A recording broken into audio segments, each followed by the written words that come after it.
If you're able to complete this entire set of exercises, you'll have played the scale 35 times and exponentially increased your tempo by doubling it 5 times. That works out to 32 times faster than the original tempo, also known as 3,200%, all in less than... Does that really equal out there? Does that really equal out to 3,000%? You clever bastard.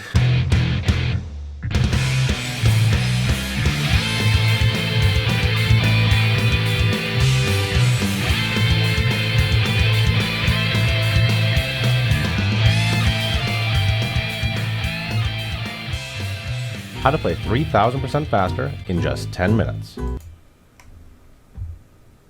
y'all hear that?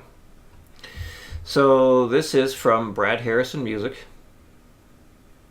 Far more subscribers than I have, so this person is clearly doing much better than me. I think I did a response video to a different one before, which I liked what he had to say in there. But I'll tell you this. Oh, I should do the disclaimer thing first, right? Okay. This is the first time watching this video. So my response is going to be 100% genuine. I don't know what it's going to be like. We might find some interesting information in here. But with a claim of play 3,000% faster in just 10 minutes of practice, I gotta see what it says, because I will tell you right now, that's absolute BS. Nobody is going to be able to increase their speed 3,000%. 3,000%. 3,000%? Can we do some math here? 3,000%. Now, this goes back to this whole, like, if you make a claim like this in your title, like, is this a good thing in order to get more views? Or does this cause any issues for those who actually are struggling with getting faster? So obviously, if you're playing like 16th notes at 60 beats per minute, it's just something so simple as like going up by 100%. What's 100% of that? That would be, you know, just adding 60, right? So if it was, God, what the hell would that be? So 300% would basically be 60 times 3, so that's 180 beats per minute. So that would be 300% because you're 3 times as fast. Right, 300 to 3,000. What the fuck would that be? 1,800 beats per minute? Am I right here? Can somebody please check my math on that one? I was right? Okay, good. Thank you, Mr. Caleb. So, yeah. Dude, come on. Why make this claim? Bullshit. Nobody is ever going to increase their speed 3,000%. But hey, let's see. Let's see what it said. There might be good information in here, but, you know. I know what you're thinking, but hear me out. All right, let's hear them out. Let's say you're learning a new scale. You want to be able to play it quickly and accurately. If you can play this very slow version of the scale, you can learn to play this very fast version. And okay. And there's a practice technique to get you there in just 10 minutes of playing. To do that, we're going to exploit the brain's incredible ability to learn and replicate actions and reactions. There are a number of systems involved in this type of procedural memory, but most people commonly refer to this phenomenon as muscle memory. You might have heard of muscle memory. The term is often used to refer to how a specific action or series of actions can be performed very easily, with little conscious effort after many repetitions. Sometimes it happens almost by accident. We memorize and reproduce catchphrases and cliches effortlessly and without intention. If you're given the cue, your brain can't help but complete the phrase, like a fish out of water. A penny saved is a penny earned. Did you ever hear the tragedy of Darth Plagueis the Wise? Maybe you didn't mean to learn this reflex, but it happened all the same through repeated exposure. Some skills take a bit more conscious effort to acquire, but become incredibly easy. Things like tying your shoes, riding a bike, driving a car, typing on a keyboard, and a huge variety of sporting skills. These are all physical skills that may feel awkward at first, but after much careful practice and repetition, they become fluid and unconscious. Memorization is similar. If you've ever had to commit a poem to memory or learn the lines in a play, you probably had to read the passage many times over. Some difficult sections might have demanded more time and attention, but eventually, saying the words became almost like a reflex. These are all examples of how the brain can be trained to do useful stuff in a way that's consistent, unconscious, and easy. It's practically a superpower. You can use this phenomenon to learn any number of interesting or useful skills, like juggling, knitting, or any number of things you'd have to learn or memorize for school or your job. But today, let's apply these techniques to learning music. The technique for getting faster at playing music is simple and intuitive, but unfortunately, it's often poorly executed. If you do it right, you're going to get faster and maintain accuracy. If you don't, well... Oops. Anyway, I'm not going to interrupt yet. No guarantees. Now, I do have a specific and detailed method to achieve this massive increase in speed, but it's really all based on one simple idea. Start slow and increase your tempo in very small increments while being certain to avoid errors. It's fairly obvious. Well, I do agree with that. That's absolutely what I preach. Start slow and increase your tempo in small increments. Well, yes, while being certain to avoid errors, meaning it needs to sound good as you increase the speed. So, although I very much disagree with the title of the video, this point right here, I do 100% agree with so far. Yes, but underestimated because those small increases really add up. The simple fact is that it takes a long time to play a passage at a slow tempo, but each time you increase the tempo, it also takes less time to perform that passage. So, you'll have to spend more total practice time on the slower tempos because each note takes longer to play. But if you do invest time in the slower tempos, muscle memory will ensure that the faster tempos are really easy. Now, if you're unimpressed because you think you already do this, give me a few moments to explain why maybe you think you do this, but you probably don't. There are two common problems. The first is not starting at a slow enough tempo. I agree with that one too. Not starting at a slow enough tempo, for sure. It's like people will ask, well, why should I start at 60 beats per minute? Like, because it gives you plenty of time to really think about every little thing that you're doing in order to get the most out of what you're trying to learn. So I do agree, starting at a slow enough tempo is important. Maybe a lot slower than you think you should, which is why I go with 60, because that's a full second to play what you're trying to play. That's a decent amount of time. Some people even tell me, or students will tell me, that the 60 beats per minute is sometimes harder than like the 80 or 100, because you really got to focus and make sure all your stuff is correct. So like, even had one guy recently ask, it's like, why should I start at 60 when I can play what I'm working on at 120 beats per minute already? It's like, well, if your goal is to get to 130 on something, and let's say you can play it at 120, but you cannot go any faster than that, that's because you need more work getting the whole pattern down, hearing it well, and all that stuff, and building that thing up. So yeah, you do need to start slow enough with things that you're trying to improve on when it comes to getting as fast as you can, for sure. 100% agree with that. Musicians practice at a sort of medium tempo that isn't slow enough to allow the level of consistency, accuracy, and concentration necessary to make huge long-term gains. It's not hard to understand why people resist going so slow. It can be kind of boring. But starting at a very slow tempo allows you to focus on each note and movement of your body so you can play with 100% accuracy and confidence. Agree. 100% agree. And I don't know how he's going to advise or recommend building things up. Look, it doesn't take very long to go from the slow speed up to the fast. Like, if you're working on a 4-bar pattern, 16th notes, or hell, even 8th notes, a 4-bar pattern using all 8th notes, and you start at 60 and you go up in 5 beat per minute increments every time you play it correct, it's going to take like 10 minutes to max out. Like, we're talking like close to 300 beats per minute, maybe 15 minutes, depending on how many mistakes that you make. Like, is it really that bad to devote 15 minutes working it up? 15 minutes. A lot of times I'll do this stuff and it takes me 10 or less. And if you watched me do like practice live streams, you've seen me do that. I'll go from 60 up to a silly tempo in like 10 minutes. It doesn't take very long. It really doesn't. Now, some people may ask, like, okay, well, what about the technique?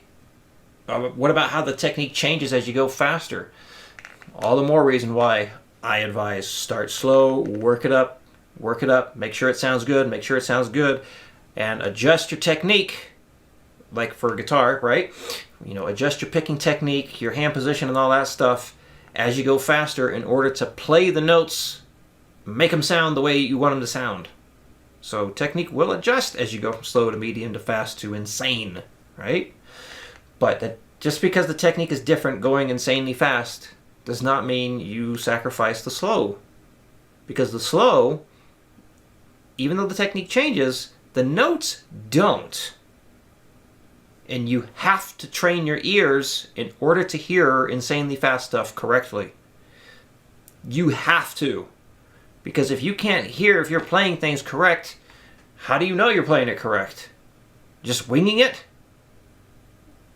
I have yet to meet someone who just wings it and actually nails something correctly. It just doesn't happen. Let's continue. The second problem is increasing tempo too quickly. Yep. That's why I advise, again, 5 beats per minute. No more than 5 beats per minute. You can do it less, but don't go more than 5 beats per minute. 5 beats per minute quicker. Because, like I've talked about, like the whole idea with like weight training, like if you want to have, I can't do this, but if you want to have like a 500-pound squat, you don't go from 100 pounds one day and then 200 the next, 300 the next, 4, and then 5. Your body cannot adapt to it that quickly. You need to go 100, 110, 120, 130, or even 100, 105, 110, 115, 120. So nice and slow, build that strength up. Same thing with the speed, making sure it stays accurate. You got to build it up nice and slow. But all right, continuing. Let's say you do start at a slow tempo and you play the passage pretty perfectly, but then increase the tempo a bit too ambitiously, and you play it a little less perfectly. But you don't worry about the minor errors and carry on increasing the tempo. That's such a big mistake people continue to make, and something I harp on with students all the time. They ignore those little mistakes and then they continue on. It's like, no. If there's a mistake, then what you just did is all trash. That's how I feel you got to look at it. Consider it all trash when that little mistake comes in. Because if you are not proud of what you just played, if it is not good enough to be on your album, it wasn't good. Remember, and I believe this guy actually is, he says the same thing. Practice does not make perfect. Practice makes permanent, therefore only perfect practice makes perfect. If you practice and allow mistakes to happen, and you don't correct them, well, you just got good at making mistakes. Do not allow mistakes. They will happen, but you just got to address them properly. Predictably, the errors only get worse at faster tempos. Eventually, you can't increase the tempo anymore because you're just making too many mistakes. Yep. So, what do you do to avoid these problems? First, start slower than you need to. Start Yes. well below the tempo at which you can play with 100% accuracy. Yes. Second, increase the tempo in small and specific increments. That way you'll hardly notice the increases in tempo as you progress. Yes. Finally, use a metronome to help manage your tempo. Yes. A metronome, in case you're unfamiliar, is a device that dictates specific tempos which are measured in beats per minute. You can pick one up at your local music store or get an app for your phone. The metronome is going to be a crucial tool in making this practice technique work. Yes. Speaking of which, let's get to it. Let's say you're learning a new scale. Assuming you already know your fingerings, it's probably pretty easy to play that scale in whole notes at 60 beats per minute. That's pretty slow. You've got 4 very slow beats to look at the next note and figure out how to move your fingers before it's time to execute the next note. Whole notes at 60 beats per minute should be a very doable and even boring tempo for even a novice musician. In fact, if these first few exercises are easy and boring, that's kind of a good problem. It means you're in control and building muscle memory for the faster tempos that are yet to come. Now, play that scale 6 more times in whole notes, but increase the tempo by 10 beats per minute each time until you get to 120 beats per minute. Note that each iteration takes a bit less time to play.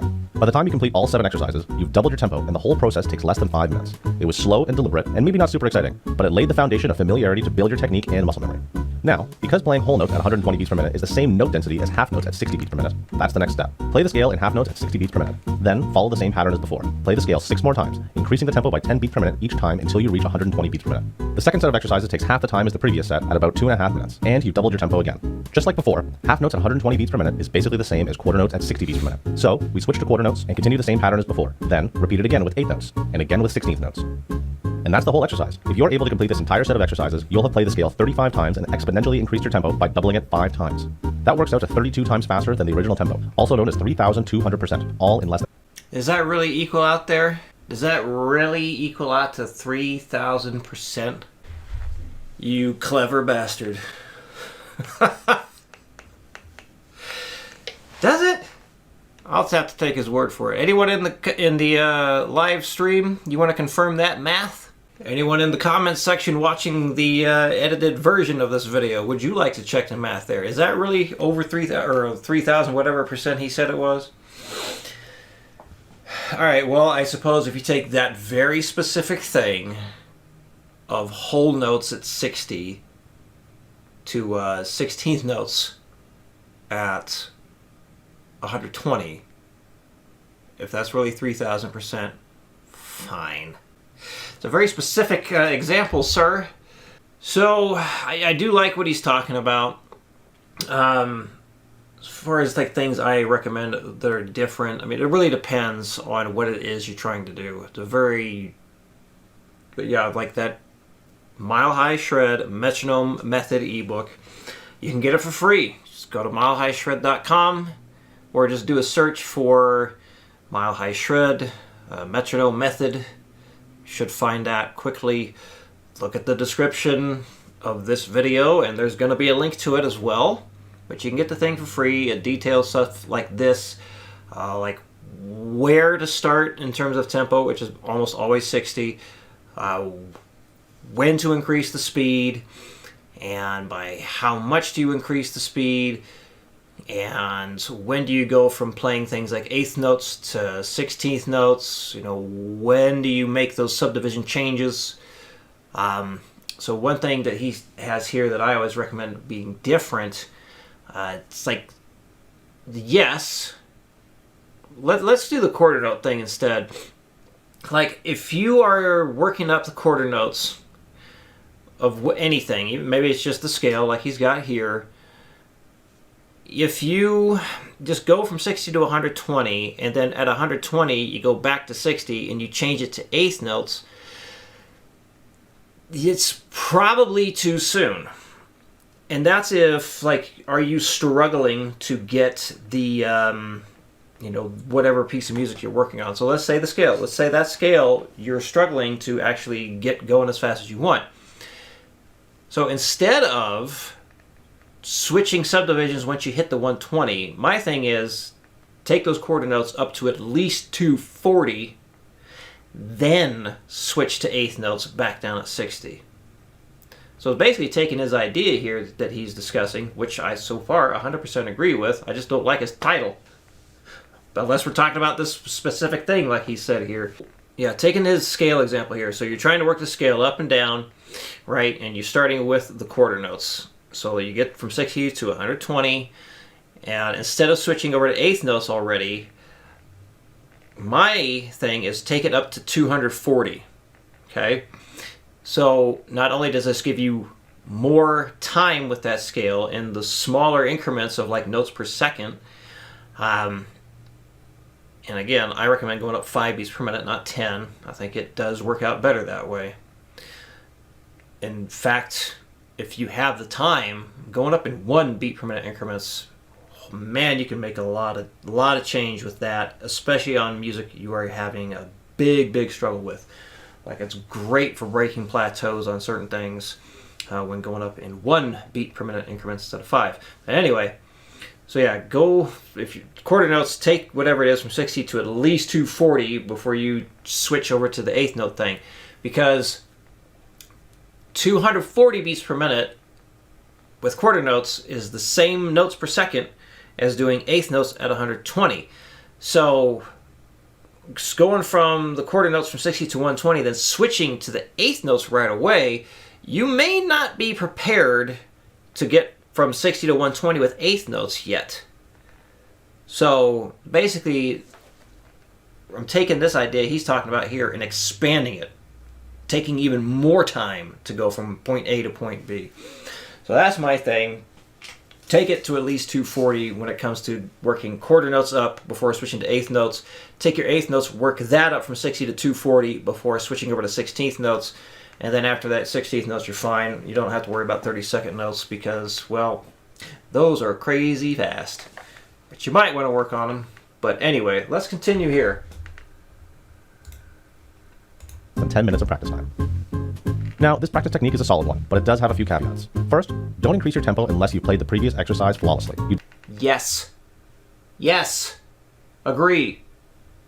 Way too often I have students do that. They're like, oh, well, I thought it was good enough. It's like, there is no good enough. Either you played it right or you didn't. Play it right. If it wasn't perfect, you don't move on.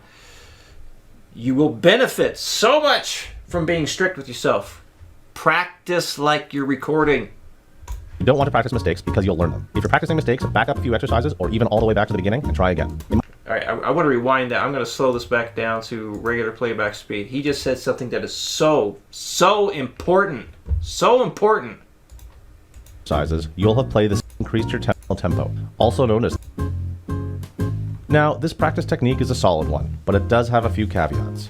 First, don't increase your tempo unless you've played the previous exercise flawlessly. You don't want to practice mistakes because you'll learn them.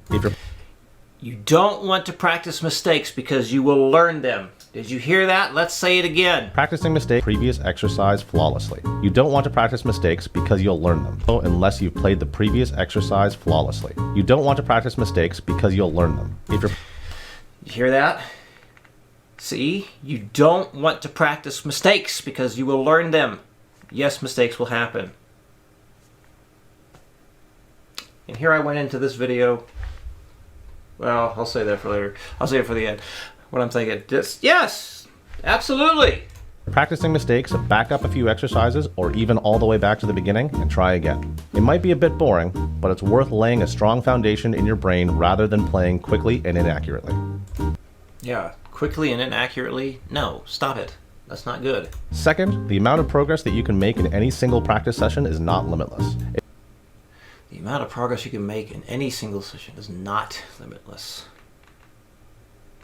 It may not be possible to complete this whole set of exercises in one session, and you may hit a point where you can't go any faster without making errors. If you're having trouble progressing, take a break for a few hours or even a day and try again later. Of course, this technique works well in the short term, but if you want your new skill to stick long term, you'll need to review. Maybe you don't need to do the whole process every day, but it's still good to start slow and ramp up the speed. A good practice schedule might look like this. On the first day, you do all the exercises. On the second day, maybe you play slow whole notes once and then skip straight to half notes. Then do all the rest of the exercises. On day 3, do slow whole notes once and slow half notes once, and then do all the rest of the exercises. If all is going well, you can keep up a similar pattern with day 4 and 5. To be a good musician is to embrace maintenance and repetition. Remember to go back to basics and play slowly if you're having any trouble at all. But also keep in mind, with this practice schedule, each day takes less time than the day before it. If you're working on learning a scale for music class, you're only looking at a few minutes of practice broken up over a few days.